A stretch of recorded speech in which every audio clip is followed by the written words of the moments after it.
বয়স বাড়ার সাথে সাথে মানুষের ফুড চয়েসেস বোধহয় এইভাবেই চেঞ্জ হয়ে যায়। এখন কিন্তু ডিম সেদ্ধ, ফল, মানে বিশেষ করে ফলটাই আমার সকালবেলা খেতে ভালো লাগে। Good morning all, welcome back to my channel. আজকে হচ্ছে সানডে সকাল সকাল সানডে ব্লগ শেয়ার করবো বলে আমি চলে এসেছি।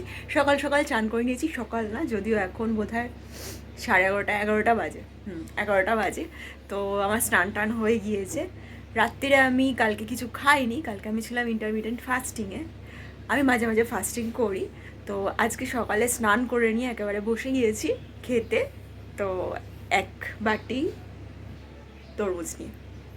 আশা করি তোমরা সবাই ভালো আছো, আমিও ভালো আছি। আমার চ্যানেল আনকাট ভাইবসে তোমাদেরকে বিগ বিগ ওয়েলকাম।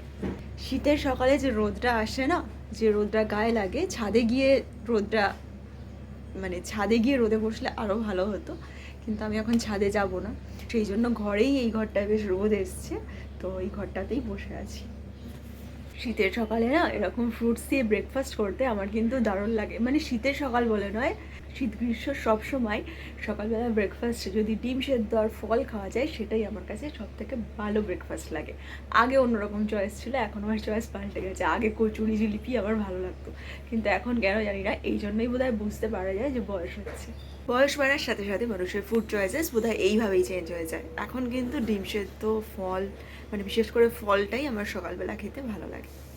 বাটি ভর্তি তরমুজ খাওয়ার পরেও আবার একটু খিদে পেতে লাগলো। গুড্ডুকে বলতে ও বললো দাঁড়াও, অমলেট টোস্ট বানিয়ে দিচ্ছি। সস আছে গো কোনো ভালো? কি সস আছে? ও সেই শেজওয়ানটা নেই না?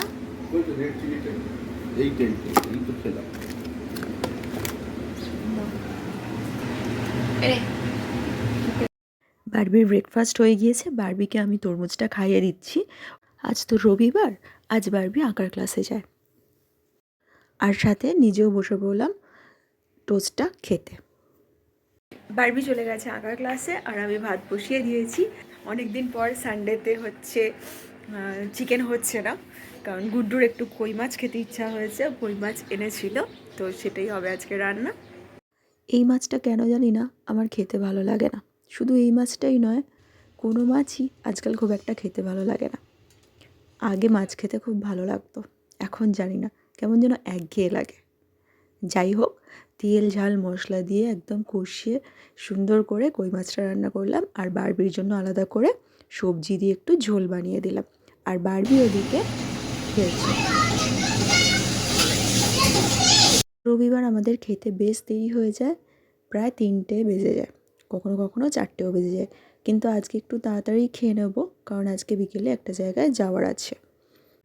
বিকেলবেলা আমরা গিয়েছিলাম রিলায়েন্স ডিজিটালে, সেখানে একটা ওয়াটার পিউরিফায়ার দেখতে গেছিলাম।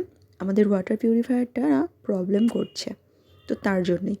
কিন্তু সেরকম কিছু চয়েস হলো না, আর নেওয়াও হলো না।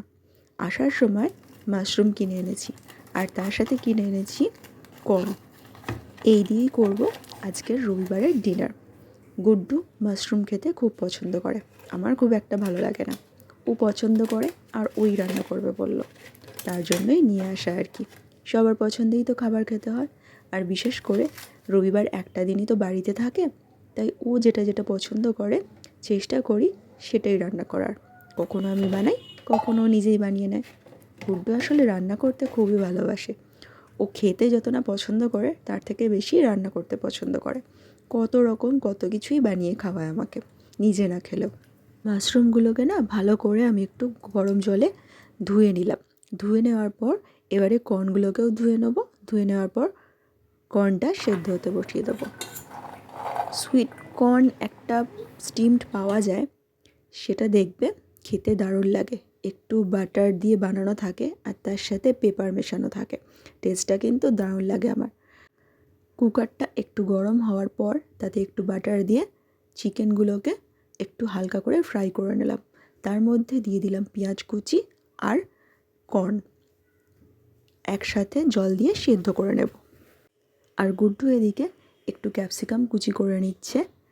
এরপর কড়াইতে অল্প একটু বাটার দিয়ে ক্যাপসিকামগুলো হালকা করে ভেজে নেব, আর তার সাথে মাশরুমগুলোকেও ভেজে নেব। এটা আমরা মাশরুম স্যুপ বানাবো, তো তার জন্য আগে থেকেই আমি একটু কর্নফ্লাওয়ার জলের মধ্যে গুলে রেখেছি। ওই গুড্ডুর ফোন আসতেও চলে গেল ওই দিকে, তো সেই সময়ের জন্য আমি এখন রান্নাটা সামলাচ্ছি। চলো আমাদের রান্না মোটামুটি হয়েই এসছে। এবার ফাইনাল লুক এটার কেমন হলো তোমাদেরকে একবার দেখিয়ে দিই। ক্যাপসিকাম আর মাশরুমের মিক্সচারটার সঙ্গে আগে থেকে বয়েল করে রাখা চিকেন আর সুইট কর্নটা মিক্স করে দিলাম। এরপর এর ওপর কর্নফ্লাওয়ারটা জাস্ট মিক্স করে দেবো, তাহলেই রেডি হয়ে যাবে চিকেন মাশরুম স্যুপ।